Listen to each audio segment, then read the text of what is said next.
Thank you, Pradyol. Recording in progress.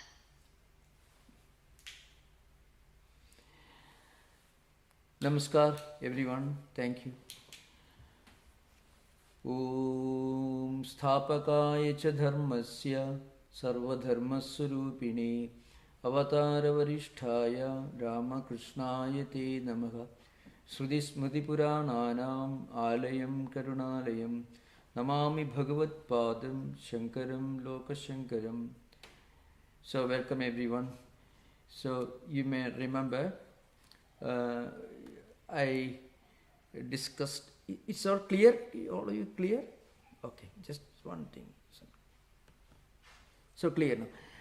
We were discussing a very important aspect of Indian philosophy and Hindu spiritual tradition. That is, all the different religious scriptures in Vedantic or Hindu tradition are not equally authentic or not considered to be equally authentic. This is a very important point, remember. And this is especially relevant when we remember that there are some religious traditions which consider every word, every comma, every statement as a revelation from God. There is an inherent problem because many of these ideas must have originated perhaps several centuries ago, and they must have had some relevance in those days, maybe 1400, 1500 years, we don't know. And the world has changed, human civilization has changed. So if you apply them in today's conditions, it can create very, very serious problems, ethical problems, problems of interreligious conflicts. All can happen if you consider every word in every scripture, or even in the most fundamental scripture, if you consider every word as divine. That is there is a big problem. It's almost like a time bomb. So that's why I stress this important point. The number of canonical works in Hindu tradition will run into thousands. You have just to visit British Museum Library or the huge manuscript libraries of India.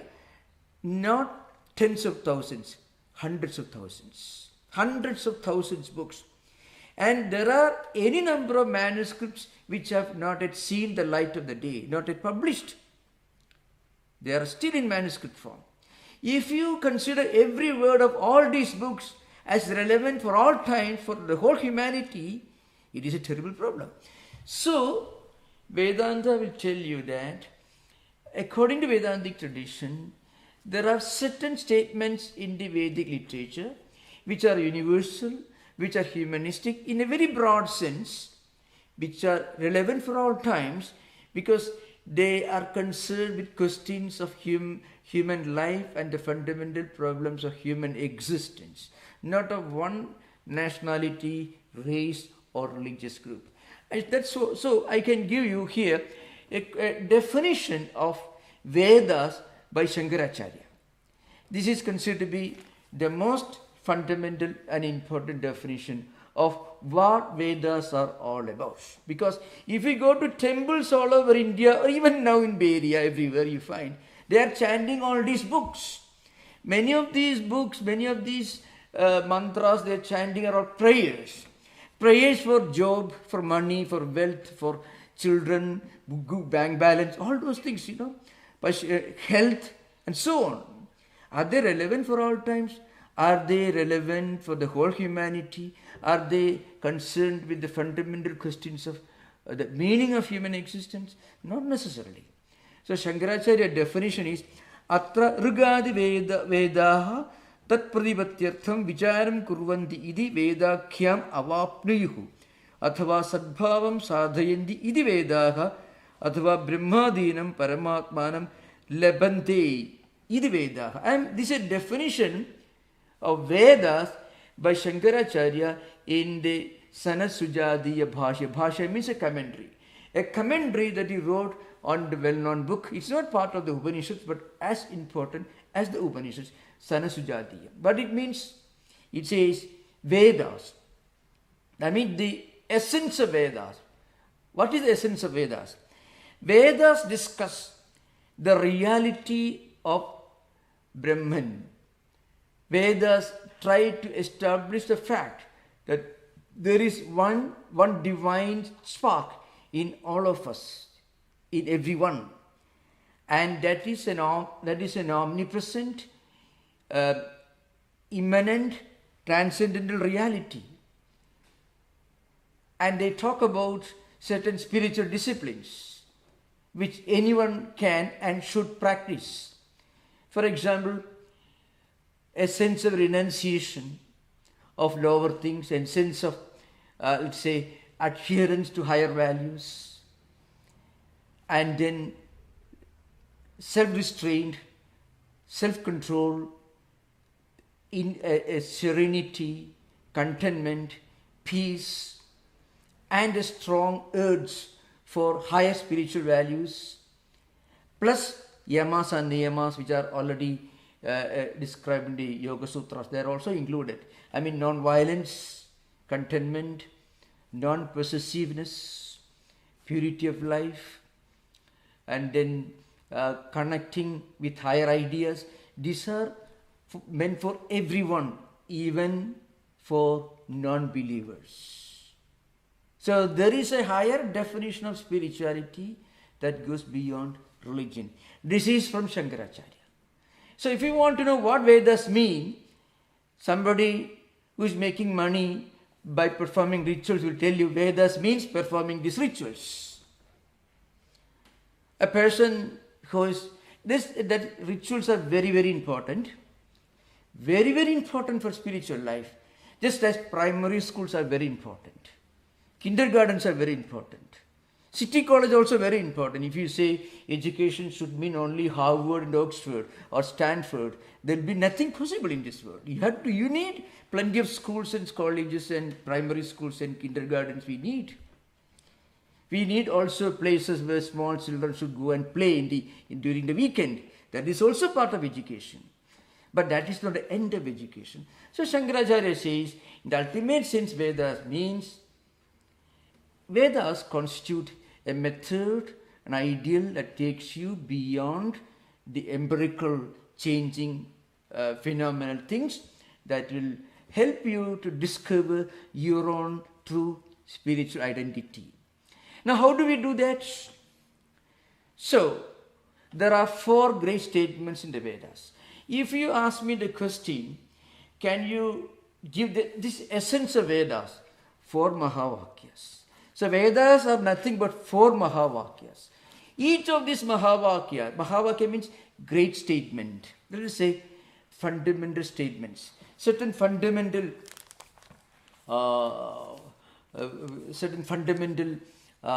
Vedic statements or expressions. There are only 4 in number. And all the other important statements are attempts to explain, to define and expand the essence of the Vedic wisdom. What are the 4 statements? For example, in the Chandogya Upanishad, there is one statement. Chandogya Upanishad is from Samaveda. So the statement is this. It is simple. Tattwamasi. Don't ever get away with the impression that Vedas mean only these 4 statements. What I am telling you is the essence of Vedas are these 4 statements. And these statements are relevant for all people. Wherever people are trying to look for some higher meaning in life, this statement is important.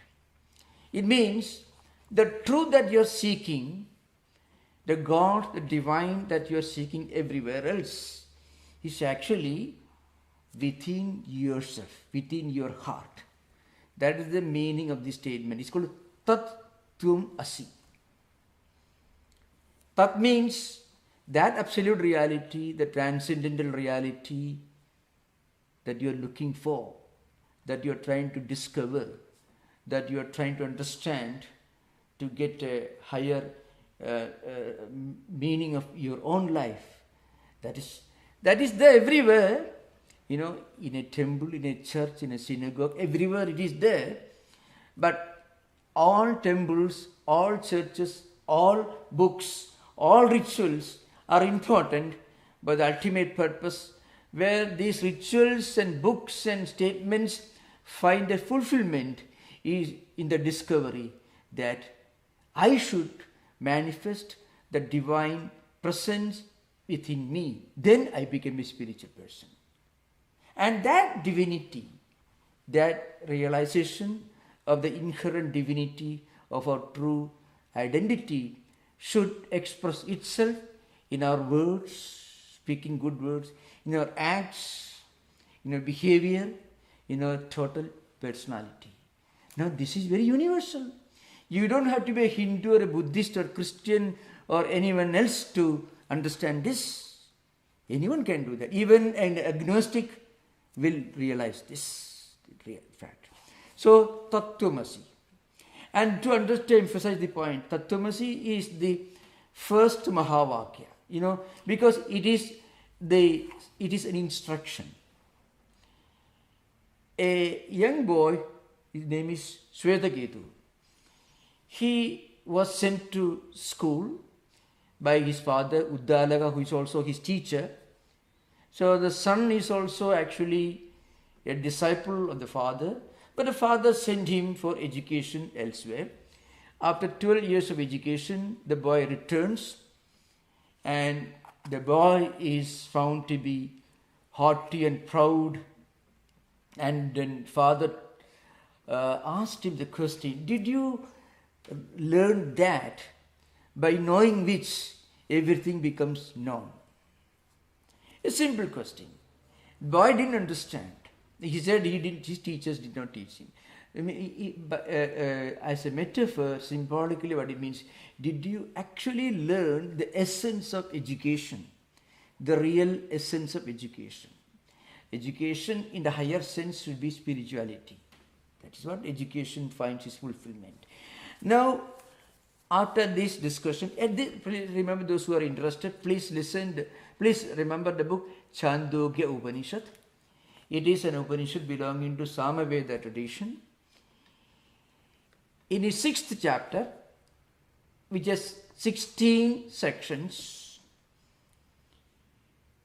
this word of instruction is repeated 8 times. The first instruction comes in the 8th section and is repeated in the succeeding sections. Up to 16th section, this is repeated. The boy requests his father to instruct him again and again. So, Saya Esha Anima Aidadatmamidam Sarvam Tasatyam Sa Atma. That reality which is present everywhere, that is actually your true nature, that is subtle, that is immanent, that is the ultimate truth. And Tattwamasi, that is you yourself. The father did not mean to say you are God or you are Atman or anything. But he means say your own true identity is that all-pervading divine spark, which helps you to look upon the entire humanity, the entire creation as one spiritual unit, as one spiritual entity. This is the first Mahavakya, great statement. Now, the boy listens to Mahavakya and he didn't understand immediately the meaning, and the father had to repeat 8 times with 8 different illustrations, which right now we won't go into. Maybe in the future sessions we will discuss. The father had to repeat 8 times with 8 different illustrations and examples. And in the 16th section, the boy clearly understood the meaning of it and becomes a spiritually enlightened person. This is the first instruction. Now, when you listen to an instruction, you won't understand everything. So you need to practice some repetition. You need to do some of your own homework. there is a gradual process from an information, from an intellectual statement to real experience. After all, we have this overload of information in modern times, So, and information is not very significant. But a great statement of fact as a great intellectual statement has its own significance. But that also falls far short out of real experience. You have to go a long way to travel from an idea to its real experience or its realization. During this interval, you have to do a lot of practice. So for that, there are four mahavakyas. There are different stages. During this interval, there are certain practices. For that, there are two mahavakyas, which represent your attempt to realize what you have learned. So from instruction to experience.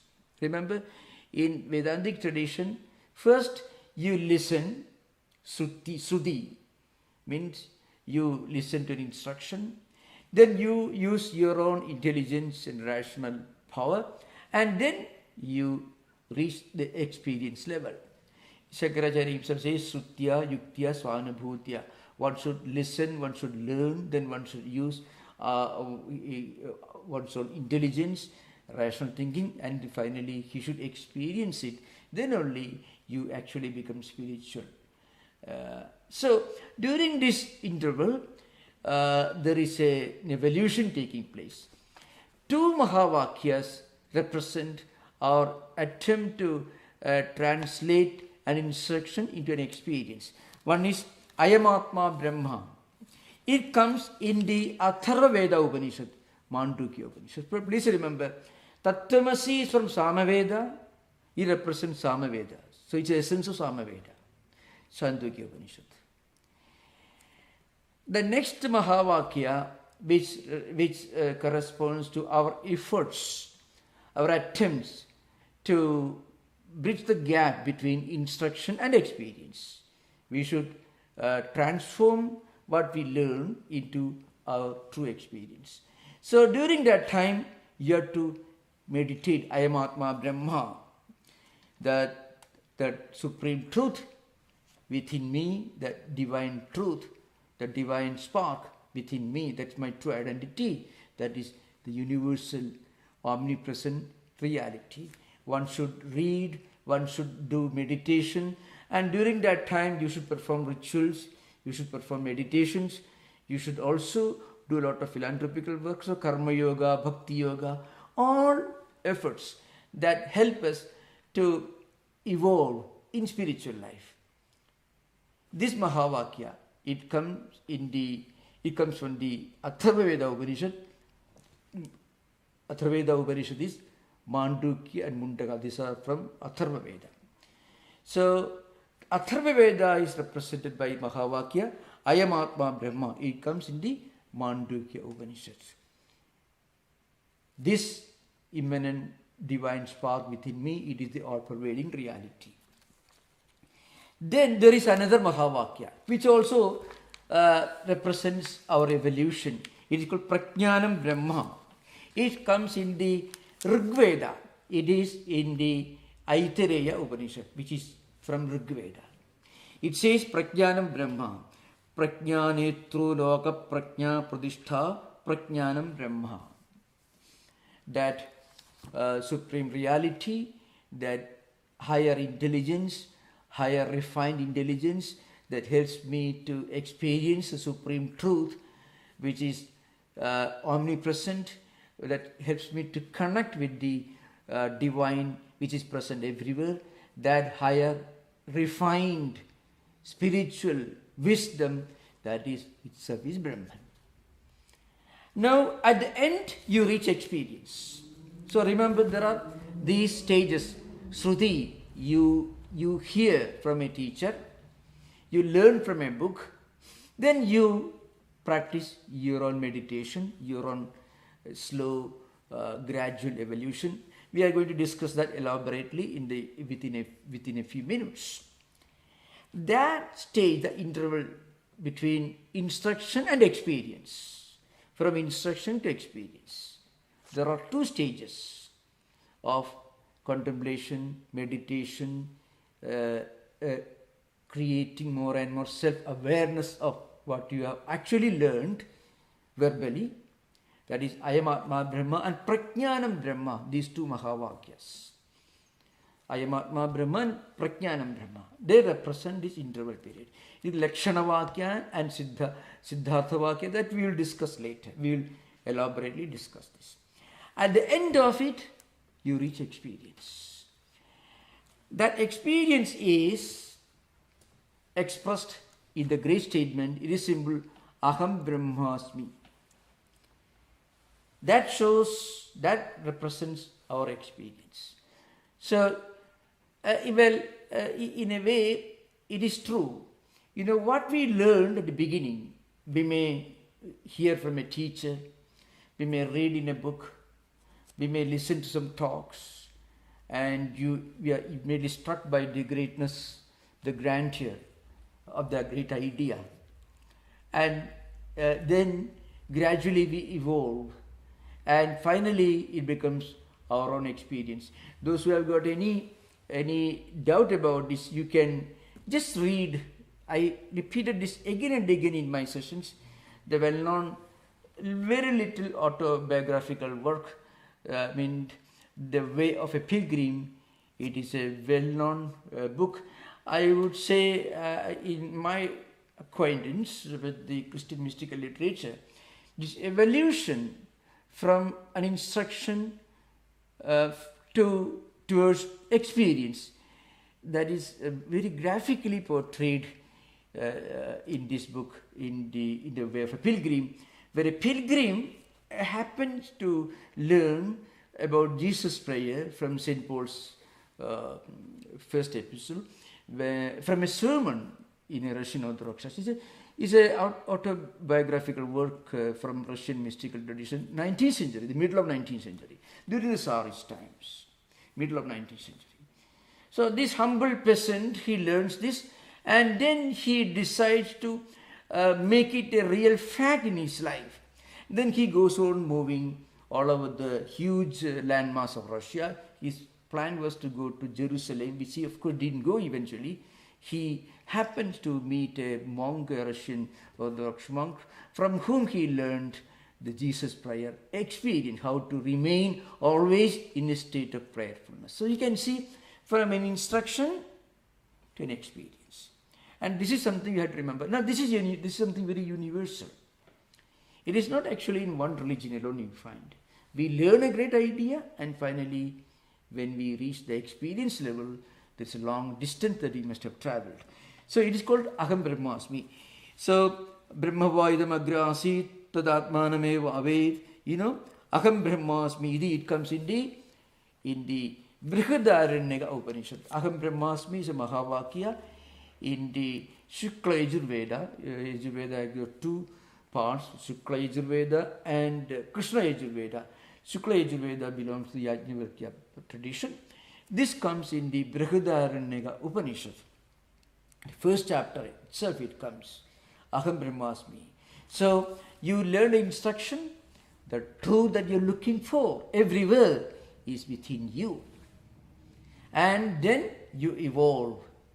After a long time, through contemplation and practice, you realize, well, Aham Brahmasmi, I am that absolute reality, this experience. These are four mahavakyas. Now, these four mahavakyas actually constitute the essence of Vedic literature, or I will call Vedanta. Now the question arises, how do we evolve in this process? This is a very important question. So far we have discussed only four important statements called mahavakyas, which represent the evolution of the journey of the human spirit, journey of every human being in spiritual space, so to speak. Now this is universal. It is not in one religion or one race, in one nationality, in one faith system that you find this. for every human being. You can find in the story of the way of a pilgrim, you find. Everywhere you find. Wherever the human soul looks for something transcendental, something beyond the empirical, this is how the spiritual journey takes place. Now, with regard to this evolution, the spiritual journey as a whole, there are different views in Vedanta. This is a very important thing to remember. Different views. These views can be divided into two broad categories. Those who are familiar with Vedantic philosophy will know it's called two methods of interpreting the spiritual journey. And this this classification took place during the post-Shankarite times. Remember, it was Shankaracharya who actually built up the entire edifice, the whole edifice of Vedanta philosophy around these four mahavakyas. If you read Upanishads, and this is something you should remember, if you go to Google, if you go to Wikipedia, whatever may be there, you will say Upanishads constitute a philosophy. Then you read the Chandogya Upanishad and you read the Brihadaranyaka Upanishad, you find many stories which are certainly not very universal. So in the Upanishads you find there are so many statements, not all of them very universal. So Shankaracharya enters the scene. He says, okay, these stories, okay, don't worry about it, but you focus on these four mahavakyas. So you can imagine practically the whole evolution of human spiritual journey. You can put in your pocket, if you have got a small tiny piece of paper, you can write all these four mahavakyas, you can write in a tiny piece of paper. Practically the whole philosophy of spirituality is enshrined in these four statements. And remember, you make this statement to anyone, no one can deny the truth of this journey. Because it's the journey of every human being, not a Hindu, a Christian or Muslim or Jew alone. It is actually the story of spiritual journey of man and woman, of course. Now, there are two schools. According to one school of philosophy, they tell you, well, if you read this statement, you immediately get this experience. That is one view. There is an opposite view. They will tell you, no, it doesn't happen. You don't get the spiritual experience if you just listen or if you just imbibe one great statement. It doesn't happen. Now, during the post-Shankarite times, there was a galaxy of great scholars, dialecticians and philosophers in the Advaitic lineage. They can be divided into three fundamental schools: Vivarana Prasthana, Bhamadi Prasthana and Vartika Prasthana. Prasthana means a particular school of philosophy. You can say Augustinian school. In Christian theology also you find there are different schools of philosophy. Neoplatonism is a distinct school of philosophy. Sophism is a distinct school of philosophy, like that. So also during the post-Shankarite times, three separate views developed while interpreting the spiritual journey, centering around these four mahavakyas, four statements. Now, I can tell you interestingly, don't ever believe that this is against temple, because I can tell you, one of the most famous temples in India, one of the most famous temples which is visited by millions and millions of people every year. It is opened only for 4 or 5 months of the year. And during that time, perhaps about 70 or 60 million people visit that temple. In that shrine, you know the statement made, Tattwamasi is the statement there. And there is a deity. So God is sitting there and behind there is writing Tattwamasi. So how do you contradict? How do you explain this? Because every kind of ritual, every kind of worship, every kind of religious festival is important, is sacred, is very relevant. But it is an important journey. It's a bus or a train that takes you to a destination. It is not destination itself. This is so. If you look at the mantras which are uttered in temples while performing puja, the final mantra actually will tell you, "Let me be blessed to realize your presence within my own heart." So every worship is actually an act of inviting or invoking the divine energy present everywhere into a symbol, into a picture or image or whatever is in front of you. And finally, you pray to the Lord to enable you to realize that divine spark within your own heart. Now coming to the subject. So I mentioned there are two fundamentally different schools. One school will tell you that if you just understand this, you can realize this. The other school tells you, no, you need to practice for a long time. Among these, as I mentioned, Vivarana Prasthana and Vartika Prasthana. Vartika Prasthana it follows the tradition of Sureshwaracharya, who wrote Brihadaranya Upanishad Bhashya Vartikam, a super commentary on Shankaracharya's commentary on the Brihadaranya Upanishad. It is called Vartika Prasthana. And the other school is called Vivarana Prasthana. It is also based on the teachings of another disciple of Shankaracharya. His name was Padmapada. He wrote Panchapadika, and Panchapadika was again expanded and commented upon by Prakashatmayadi. It is called the Panchapadika Vivarana. So around this book also another movement evolved. It's called Vivarana Prasthana. They combine together. So according to them, if you just listen, you get that experience. That's what they say, Vivarana Prasthana. Actually, many of the prominent Shankaracharya mutts of India, like Sringeri, they all followers of Vivarana Prasthana. Now, how do you explain this?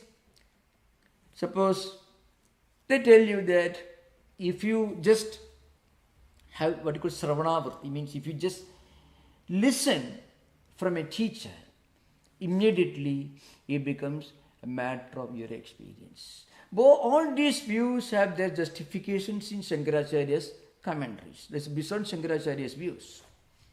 So they will tell you, if you just listen, for example, Tattwamasi, immediately it becomes your experience. So the truth is that if a person has already attained all spiritual qualifications that make him fit for the highest spiritual experience, and then if he listens, it becomes naturally, it transforms into an experience. So this is a simple thing. Suppose you have been practicing meditation, reading higher books, practicing unselfishness, leading a pure life for a long time. Your mind has reached such a high level of purity and spiritual fitness. And then if you just go to listen to somebody, listen to a teacher seriously instructing, immediately you will understand the truth of that instruction.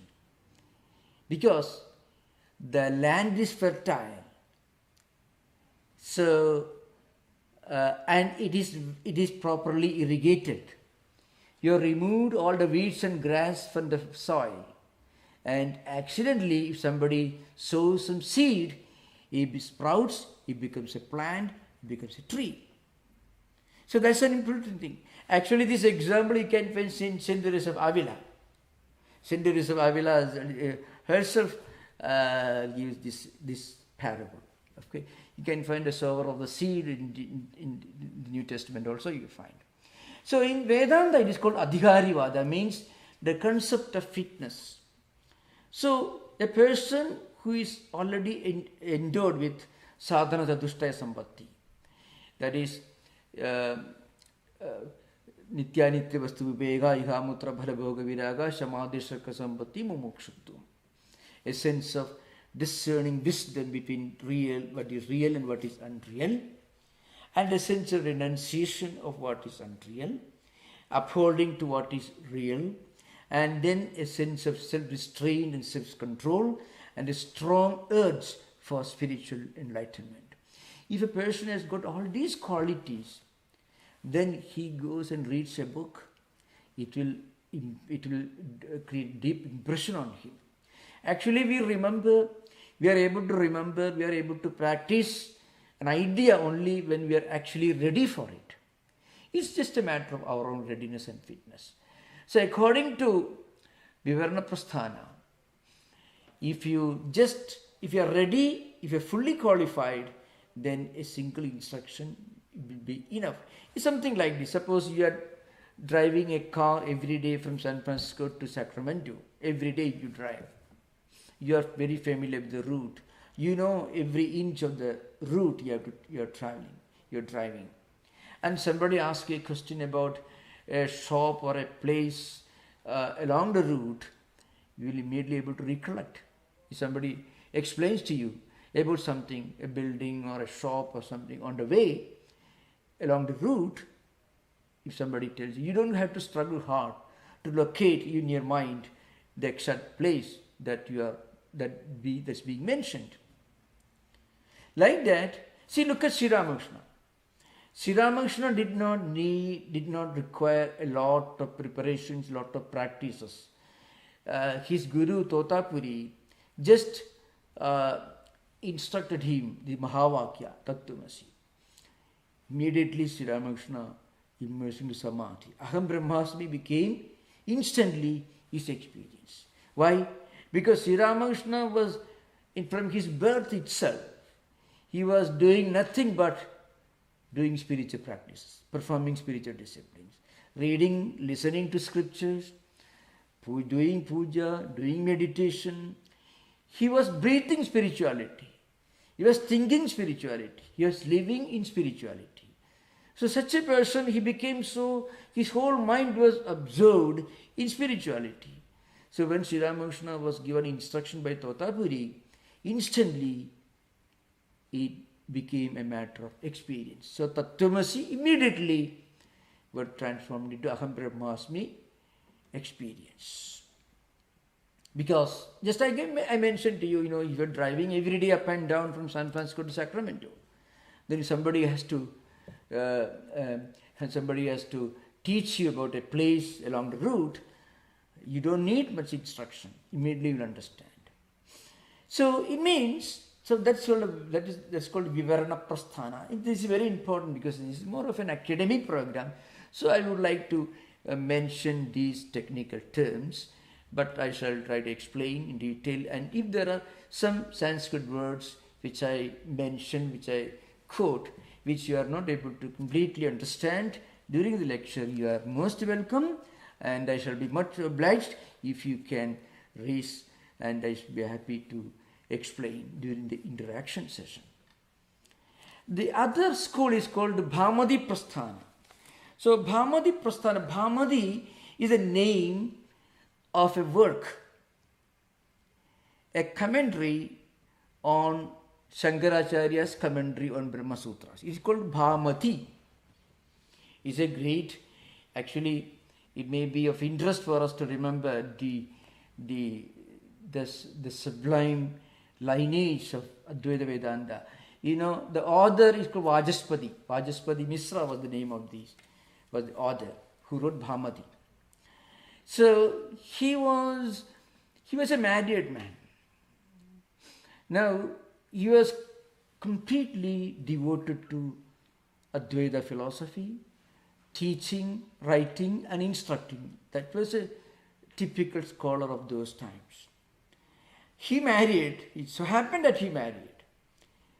But feminists should not raise a word of objection to this. But the story is so beautiful. The story of an ideal husband and ideal wife. Together, they made a great contribution to the sublime spiritual philosophy of Advaita. So Vajaspati had already started writing his Tiga It's called commentary on Shankaracharya's, on commentary on Brahma Sutra. It's called Bhamadi. Anyway, so he had not given that name. He was writing. After marriage also, he continued writing. So he had become quite old, and the book was reaching its completion. So one day it was evening, and he was writing, and the lamp was about to, it is flickering, there's not enough oil in the lamp. So he found an old woman was coming and pouring oil in the lamp to keep it alive. And he found it was his own wife whom he married years ago. He had forgotten everything else. The lady also was equally great. She found her husband was writing a great philosophical spiritual classic. So she thought it was a privilege for her to be part of that endeavor. And by helping him, by taking care of everything, she also became a partner in this holy task of writing a spiritual philosophical classic. And this man, suddenly a few drops of tears fell down his eyes, because he found he had completely forgotten his obligation of matrimonial life. Then she said, I shall make you immortal by giving your name to this book which I am going to write. And remember, Bhamadi is one of the outstanding immortal dialectical work in Vedantic tradition. After Shankaracharya's own works, in the next category, this is one of the most wonderful classical work. It's called Bhamadi Tika.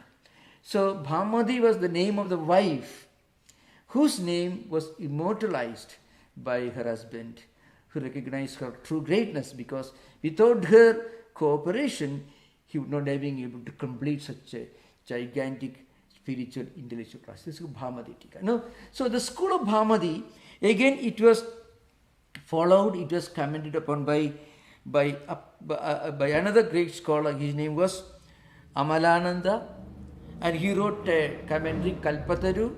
And then another great scholar, his name was Payadikshita, who wrote Parimala.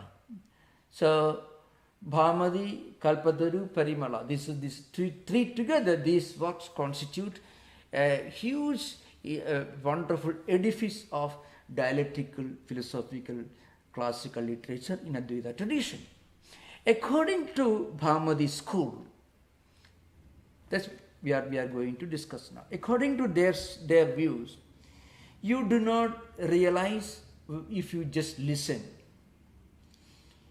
You have to practice a lot, and you have to increase your own spiritual fitness to really understand the implications of what you learned. So they will tell you, the technical name is Sravanavritti. You go on listening, and then you will get only intellectual knowledge, Paroksha Jnanam. Paroksha Jnanam will eventually becomes Aparoksha Jnanam through a process of meditation, Karma Yoga, and different spiritual disciplines. And then eventually you reach the highest spiritual enlightenment. You realize the implication of the Mahavakya. Mahavakya should be always, it's an important term. Maha means great, Vakya means statement. So the four Vedas can be compressed into four simple, brief statements. Tattvamasi, Ayamatma Brahma, Prajnanam Brahma, and finally the experience, Aham Brahmasmi.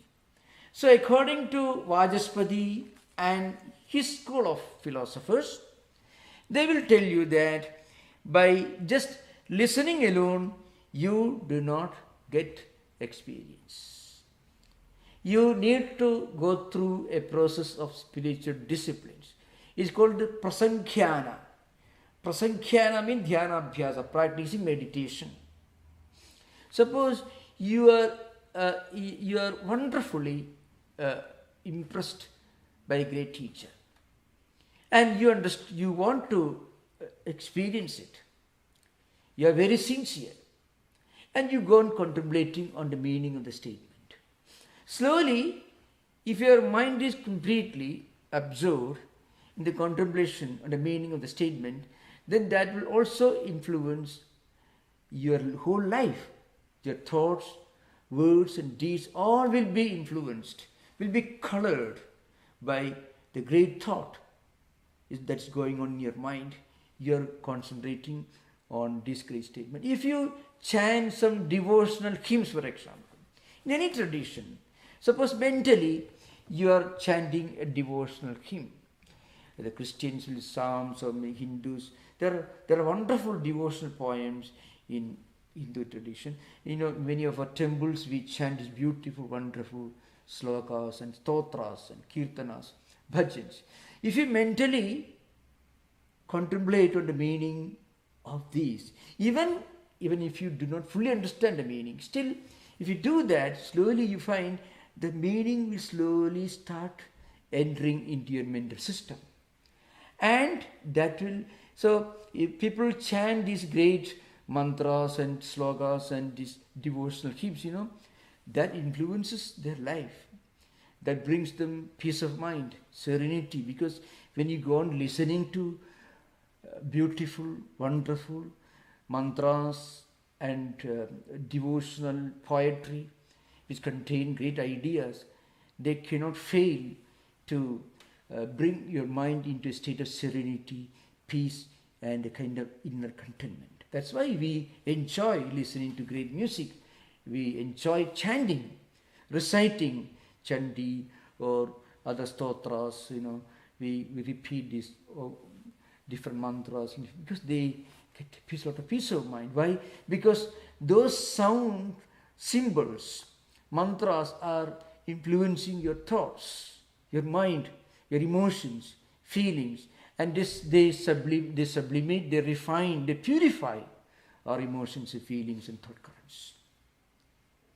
So slowly you understand the true meaning of it because you begin to evolve.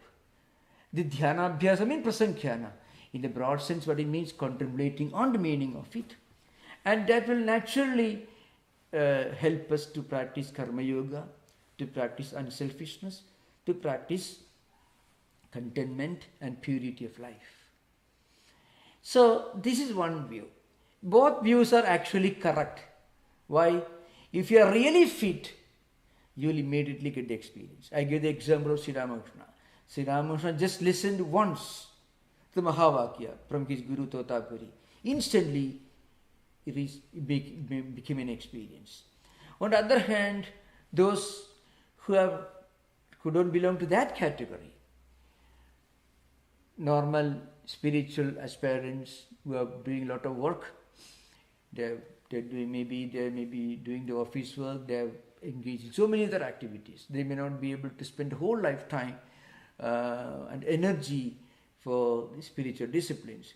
For them, every day a little, if they practice slowly, that practice will deepen their spiritual aspirations and that will help them to reach experience level. So from instruction to experience, from Sruti to Anubhuti. This is the evolution for mahavakyas. So you first listen Tattwamasi. I mentioned earlier, in the Chandogya Upanishad, Uddalaka had to repeat 8 times. First he gave an instruction, then the same instruction he repeated 8 times, and his son, Shvetaketu, his disciple, requested him again and again, please repeat again. You see, Bhuya eva ma bhagavan vijñāpayatu iti tata somi iti hovacha. Please repeat once more. But actually, every time when the boy received his instruction, he repeated this request to repeat again. And each time the teacher instructed with an additional example or a parable. One of the parables is very, very famous. It is something very interesting. With that we'll conclude. The parable comes in the 14th Khanda, 14th section of the 6th chapter of Chandogya Upanishad, which again, please remember, it belongs to the Samaveda tradition. So that particular section is called, Gandhara Purusha Drishtanta, it is called. Abhinadhaksha Purusha Drishtanta. What it means is the example, the parable of the blindfolded man. That is the meaning. The example or the parable of the blindfolded man. The story, that story brings in the essence of this evolution of spiritual journey from instruction to experience. This is something very interesting. So once it so happened, in ancient times, a man was in India for a long time. After receiving Vedic education, he was returning to his hometown. The hometown is called Gandhara, which corresponds to today's Kandahar in Afghanistan, which is part of very, very famous part of ancient Vedic tradition. The Vedas were very much prevalent in ancient time, Punjab and Haryana and Afghanistan, all these places, today's Pakistan included. All these geographical regions were the cradle of Vedic civilization once upon a time. Later, of course, Buddhism also became very prominent in Afghanistan. So anyway, that's a different story. So the story goes like this. Remember, this is in the Brihadaranyaka Upanishad. It is in the Chandogya Upanishad, Samaveda, in the Chandogya Upanishad. The parable of the blindfolded man is called Gandhara Purusha Drishtanta, or the parable of the man from Kandahar. Abhinadhaksha means somebody who's Abhinadhaksha Purusha Drishtanta, so the parable of the man who was blindfolded. He was in India, he was returning to his hometown in Kandahar, and on the way he was ambushed. He was ill-treated, and all his properties were taken away from him by a group of robbers, and then he was dragged into a thick forest and was tied to a tree. And the robbers went their way.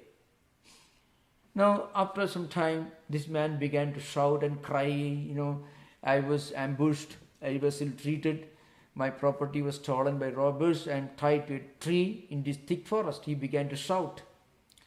And a compassionate pedestrian traveler was traveling along the same route.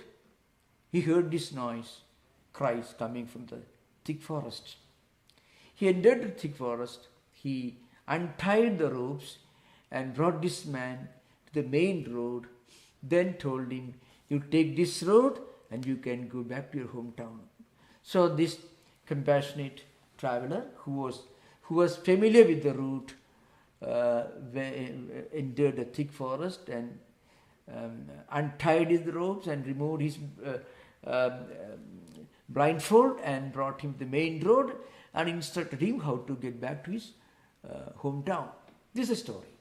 Now in this story, the whole story is now taking a different meaning. What it means, this traveler, the spiritual seeker, spiritual aspirants, and he was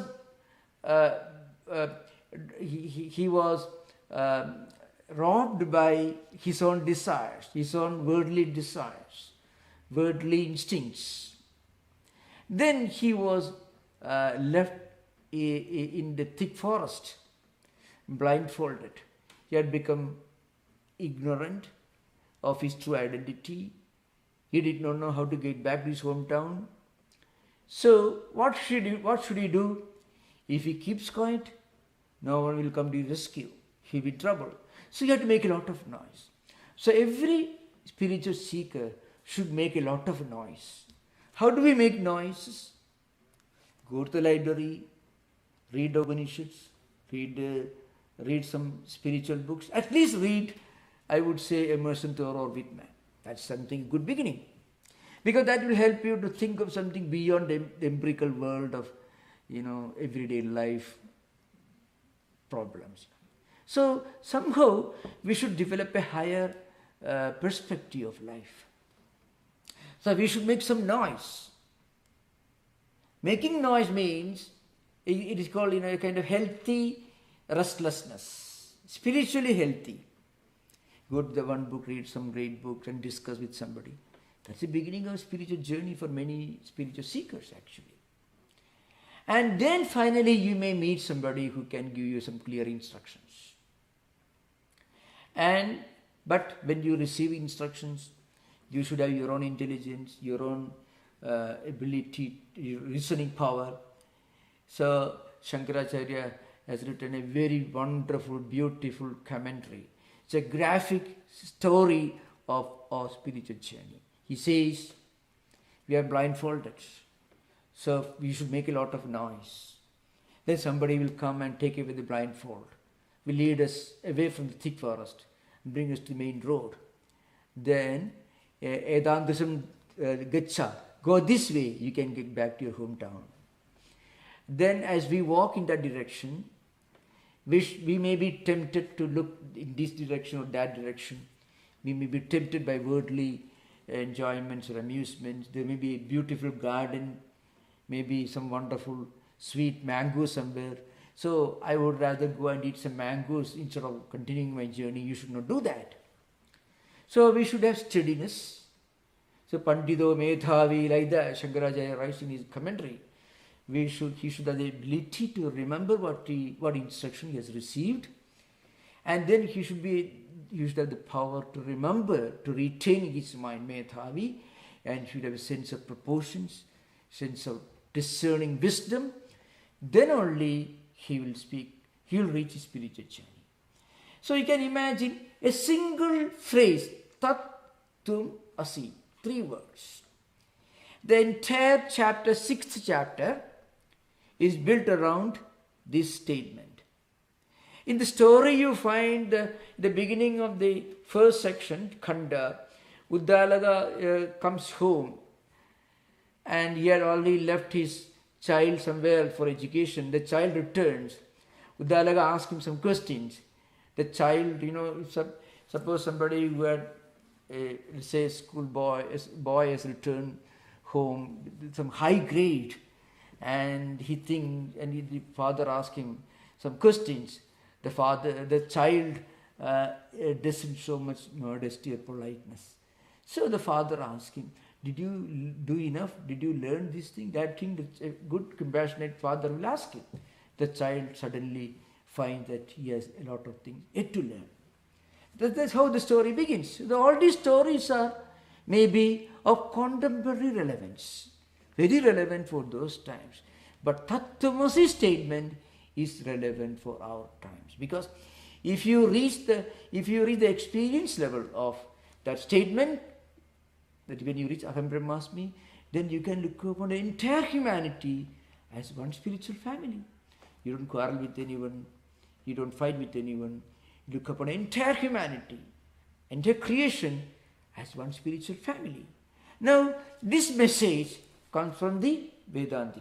Shankaracharya says, these ideas constitute the essence of the Vedas. So that's why he mentioned, the definition of Vedas, his statement, Brahmadhinam Paramatmanam Labhanta iti Veda. That is the definition. Means Vedas will teach you the truth of Brahman, the all-pervading reality. I mean, the whole creation is one spiritual family. So universal, so important. So, why these ideas are important in our time. There are many people who will tell you Vedas are cock and bull stories, and there are so many things, and you can find in the mythological books so many things you find. They are not very, very important. That's why Vyasa Smriti makes a statement. Sudhi Smriti Purananam Virodho Yatra Drishyade Tatra Saudam Pramanam Syar Tayodvaithe Smritirvara. Sudhi, Smriti, Puranas. 3 levels of canonical literature. Sruti means Vedanta. And in Vedanta itself, the essence, these 4 mahavakyas. They take you towards the realization of your own spiritual identity, so universal. If this idea is not properly represented, or if some of these ideas in the Smritis, law books, and mythological books, Puranas, do not correctly represent or reflect this universal spiritual ideal, then Vyasa himself says, don't take my own smriti seriously. Then so the Vyasa himself admits. No, I have to, of course, now suddenly I remember one important thing. There were some questions raised in the comment section by some friends who listened to my previous lecture, that is second lecture, the third one. So one question somebody raised was this: what about Vyasa? Because in my previous classes on Patanjali Yoga Sutras, which are again recorded like this, we discussed very elaborately. We discussed Vyasa's commentary on Patanjali Yoga Sutras. So, and we are still speaking about Vyasa. Who is this Vyasa and who was the other Vyasa? So somebody raised this question. So the answer is this. So we have to remember there are innumerable Vyasas mentioned in our spiritual philosophical lineage. It's not the same person. The one who classified Vedas into four groups, four categories: Nirugveda, Yajurveda, Samaveda, and Atharvaveda. That Vyasa was an ancient Vedic sage. And all Vyasa mentioned in the Bhagavata Purana was perhaps the same Vyasa. But the commentator called Bhashyakara of Patanjali Yoga system is a different Vyasa. So, Stve Patanjalim Vyasam Shankaram cha Munitrayam Kartru Sutrasya Bhashyasya Kripa Vivaranasya. The Munitrayam of yoga tradition. So, Bhashyakara, the one who wrote a commentary on Patanjali Yoga Sutras, that Vyasa is a later figure, relatively.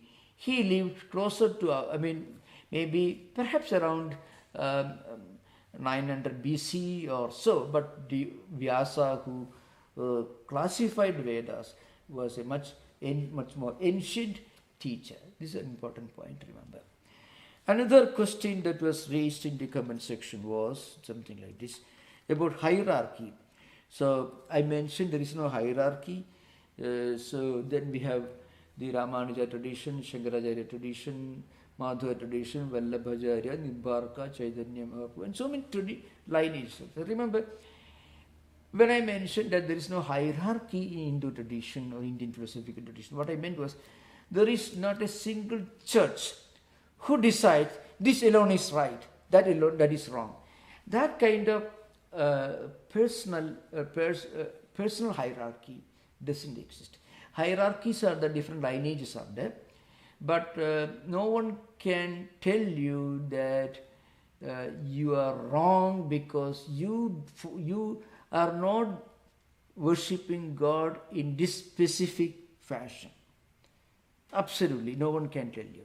That kind of hierarchical rigidity is totally absent in Hindu tradition. That's why so many deities, so many different forms of worship developed in India, because this is a huge country, of course not as geographically, certainly much smaller than America, but demographically it's a huge population, diverse cultural traditions, 23 different language systems. So if we include other dialects, there are any number of language speech systems in India, which some of them with rich ancient literary traditions. So it's a very diverse culture. So many different types of ideas of God and methods of worship evolved. In fact, Swami Vivekananda makes an interesting statement in this context. Maybe in light-hearted sense, it's better for everyone to have his own or her own God. What it means is, we create our idea of God depending upon our own spiritual evolution. My idea of God will very much depend upon my own spiritual evolution. A primitive person will think my God is sitting here, he is in very good terms with me, and he is certainly not in very good terms with others, so I should fight with the other tribe, and if I can conquer the other tribe, then my God also will conquer the other God. This sort of tribal warfare took place in ancient times, So that sort of thing is totally inconceivable in Hindu tradition. In that sense, there is not a single man-made structure that decides that this is right and that is wrong. No. If A is right, it doesn't mean that B should be wrong. B also can be right. C also can be right in different respects, different areas. All can be so many roads, ultimately leading to the same spiritual goal of our own self-realization or self-discovery, spiritual enlightenment, as mentioned. So thank you very much. Now we have interaction. You are most welcome with questions. Thank you. Namaskar.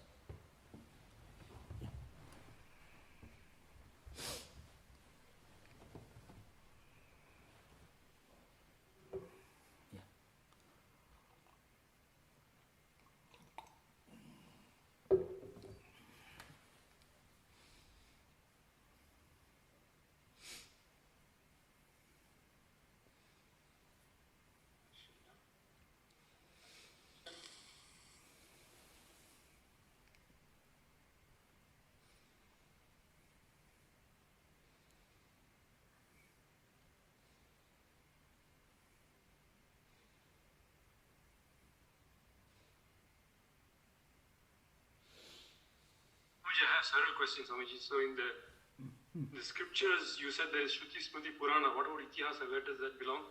Which one? Then these three schools of philosophy, you say they are called Prasthana. Prasthana, yeah. What is the significance of the word Prasthana? I missed. Yeah. You said Vivara Prasthana is the one which says that after the sadhana Chatushtayam are fulfilled, they Yeah, receive mahavakyas from Guru. No, okay. Results. No, good What question. about the Vartika Prasthana? Swami? Yeah, I mentioned so. First of all, Vivarana And what are the Prasthana. Shankara Matas? Which one do they follow? Yeah, Vivarana Prasthana, the Vivarana Prasthana and Vartika Prasthana, that is Sureswaracharya's tradition, they merged. Padmapada is, Panchapadya and Panchapadya Vivarana Prakashatmedi, Vivarana Prasthana. And then Sureswaracharya Abhasavada, is called, say, Vartika Prasthana. He wrote this Brihadaranya Upanishad Bhashi Vartikam. So, there are only minor differences between Abhasavada and the Vivarana school. So they both merged more or less, and they both accept this one particular term which I did not use.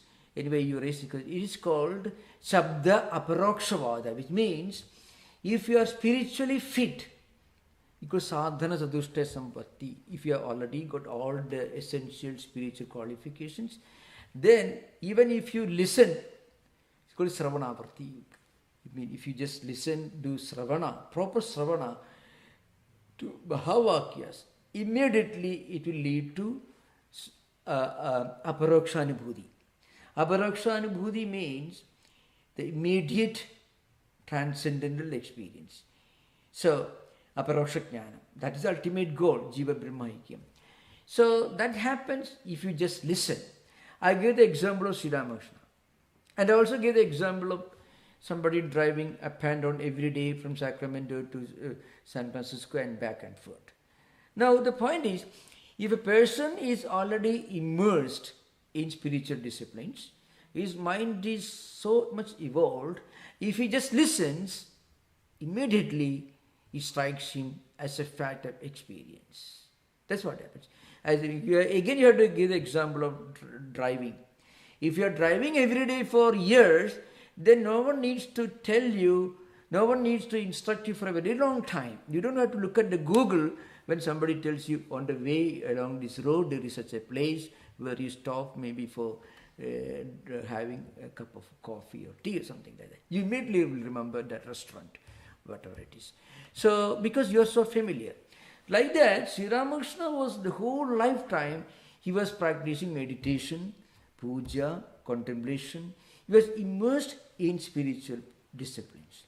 So when Totapuri just instructed him, it became experience. Shankara Digvijayas also mentioned, some Shankara Digvijayas mentioned that Shankaracharya had the same experience when Govinda Bhagavad Pada instructed him Mahavakya Sravana, Gehi Mahavakya Sravana. It is called Shabda Aparokshvada, I mean instant enlightenment. In the Mandukya Karika Bhashya, Shankaracharya writes very elaborately about this. It means Sravana itself is enough. Sravana means, literally means listening. But here it means you are already immersed. You are already immersed in spirituality. And you already know it intellectually. Because by your own evolution, you are understood. If somebody tells you, it becomes just a confirmation, like a revision. This is one. This is the view, and the prominent months of Shankaracharya mostly follow Shabda Aparokshvada. The other one is called the Prasankhyanavada. Vada. Prasankhyanā means Dhyanabhyasa. You continuously practice meditation, Karma Yoga, Puja, all this. Necessary, it's important. How? Because what you listened to, what you heard, you want to go deeper and deeper into what you heard. You contemplate on the meaning of what you heard, and along with that you also practice a lot of contemplation and meditation. And one day, eventually, you get Shabda, you reach this Aparokshanubhuti. But it's a gradual process. This view was held by Bhamadi school. So, Bhamadi is a tika that I explained in detail. It's on Shankaracharya's Brahma Sutra Bhashya. And then, so they believe in Tattvamasi Sravanam and Sravanavarti, then Parokshajnanam, then Aparokshajnanam. That is their evolution, their method. That's a Parimalakara, Parimala, that is Apaya Dikshita and Kalpataru, Amalananda, they all follow this Bhamadi school, very prominent school. Bhamadi is important because the work itself is unique in many ways and needs a teacher to guide you at every point. You cannot just read like a novel. You need a lot of knowledge of logic and a lot of background. It's one of the most wonderful dialectical works during the post-Shankarite period in the Vedic tradition. Okay, unique work.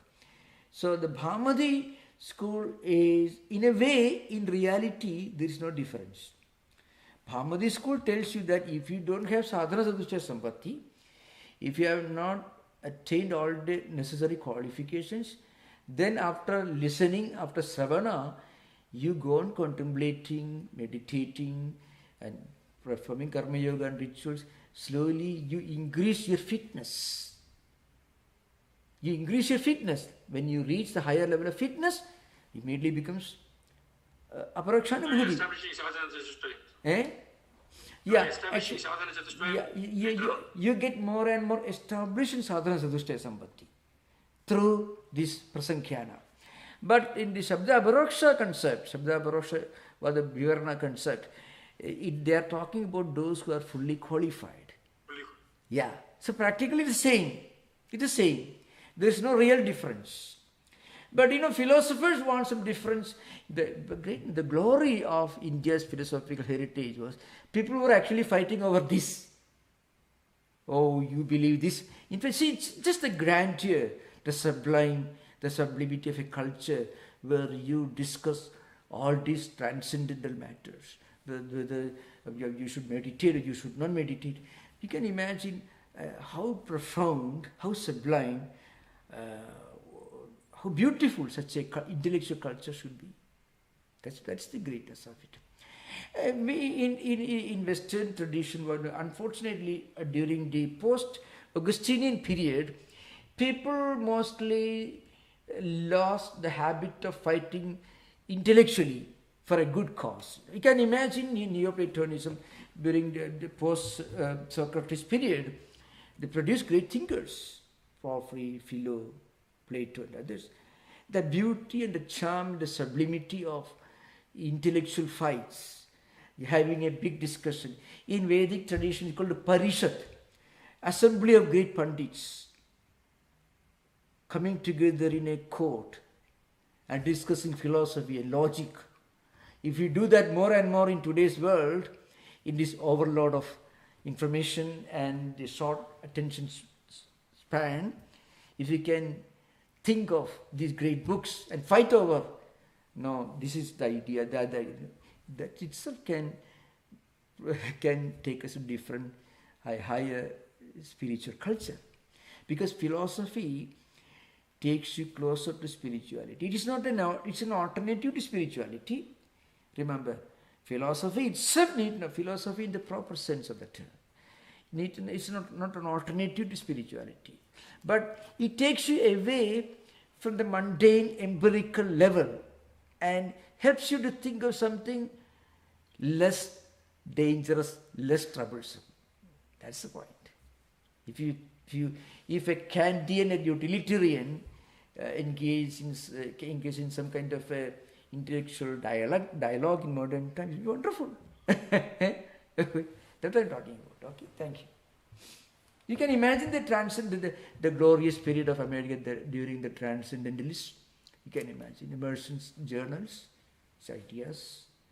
The Walden, in Henry Thoreau, in Walden, a small book, he talks about so many things, the glory and the beauty, the charm of trees and mountains and ponds and the intrusion of the modern technologies, including to this space of the animals and forest. So it's a different world, That's the idea behind. Maybe one quick follow-up. Yeah. The epics, Ramayana, Mahabharata, they are part of Itihasa, they are not part of Purana. No, they're the Itihasa. Yes. Part history, part mythology. Of course, modern excavations reveal that Ramayana and Mahabharata are not just myths. They do have a historical background, but of course, there is a mythological aspect also. After all, they are literary classics. And if you could place the Itihasa along with the Shruti Smriti Purana. Yeah, Itihasa, sometimes they are included as a subcategory of Puranas. Okay. Yeah. Certainly not Smrtis. But there are statements in these classics which are more like Smrtis, but they are not part of the traditional Smriti literature. Smriti Dharma Shastra, they get together, mostly deal with do's and don'ts and constitutional things, how Vaidika Dharma was practiced in those days at different levels of society, among kings and monks and householders and novitiates, like that. So, Drupa Dharma, Raja Dharma, and all these things. So, very different. Yeah, thank you. Namaste, Maharaj. Namaste. Thank you for the wonderful clarification today. My question is on the two things that were reverberating throughout the lecture today is creating that fertile ground, and also the concept of shouting out. You talked about Gandhara example. So my question to you is, can you give us those references on what to read from Shankaracharya to create that fertile ground and to enhance our knowledge? And if I may add my own reflection, maybe there is a separate time I need to have conversation, is you also mentioned the importance of rituals. Rituals and chanting, for my own journey, it has helped understand your lectures much better. It has purified me, my ground has got fertile. So my more question is first on the pointers from Shankaracharya, the books to read. Second, any more guidance on creating that fertile ground for better understanding. Those are my questions. Shankaracharya refers to sadhana sadhushta sambhati, the four important qualifications, and sravana, manana, nididhyasana. I mean, reading scriptures with meaning and contemplating the meaning of the scriptural statements, and of course, meditative practices. So all these are clearly explained in one small book, Viveka Chudamani. During the early part of Viveka Chudamani, you find Ado Nitya Vastu Viveka Parigadnide, like that. It begins it. He defines what is Shraddha, what is Mokshutam, I mean urge for spiritual enlightenment. All these are very clearly what is the meaning of Shama, Dhamma. All these are very clearly clarified and defined and explained in the Viveka Chudamani. And also, if you are interested, you can read the Bhashya on the 14th Khanda, 14th section of the 6th chapter of Chandogya Upanishad, where this example of the blindfolded man, Gandhara Purusha, the man who came from Kandahar. It comes there, and in his bhashya he says, this man is shouting, he is blindfolded, he is tied to a tree in a thick forest. He says, look at me, I am left alone here, all my things are taken away, and I am blindfolded. Now, the blindfold, the ropes with which they tied him to a tree, and the forest itself, the journey, the travel, all these have their counterparts in our real life. A traveler is a normal spiritual seeker. The forest is this world, this life, worldly life of problems and challenges. And the blindfold and all these are our own karmas, vasanas, vritti, samskaras and so on. So like that, a person should develop a strong spiritual urge, like the man who was shouting. And so somebody heard. If he had kept quiet, nobody would have heard him. He would have remained there and perished in the thick forest. So he shouted. Like that, we must also develop a healthy restlessness, a healthy, parinama dukkha, it is called a Yoga Sutra. It means an ability to sublimate our sense of imperfection to something higher, which becomes transformative. Parinama means transformative. If you can worry about something higher, that worry itself will take us to a higher life. If we can just lift our level of concerns and worries and anxieties to a higher level, that will help us in a spiritual life. That's one. They get rituals you mentioned. That is very important. Actually, you can even scientifically prove, if you constantly listen to some higher ideas, even if you keep a record of some devotional poetry or any chanting of Om or any tradition, what they consider to be holy, that cannot fail to influence the way you think, the way you act, the way you behave, really speaking. So also when you perform rituals like puja, we do with great concentration, great attention. That kind of focusing our entire mental energy on something that we consider a secret, that itself has a sublime impact on our personality. We see, when you perform ritual or when you participate in ritual, you attach a special kind of sanctity and sacredness to that. That if you attach a kind of sanctity and sacredness, that will influence the way we think, the way we act. After that, when you return to your apartment, you feel a strange inner serenity and calmness and quietude. It is something very precious in these modern times. A sense of sanctity and sacredness and meaningfulness. Yeah. Thank you, Maharaj. Yeah.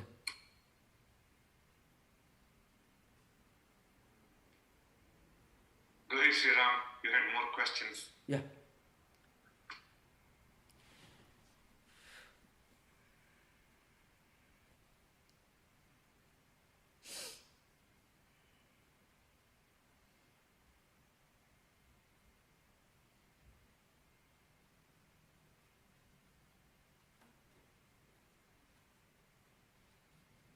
There is a question from YouTube, Maharaj. Yeah. Will ask, what part of Mahabharata and Ramayana do you find is a myth?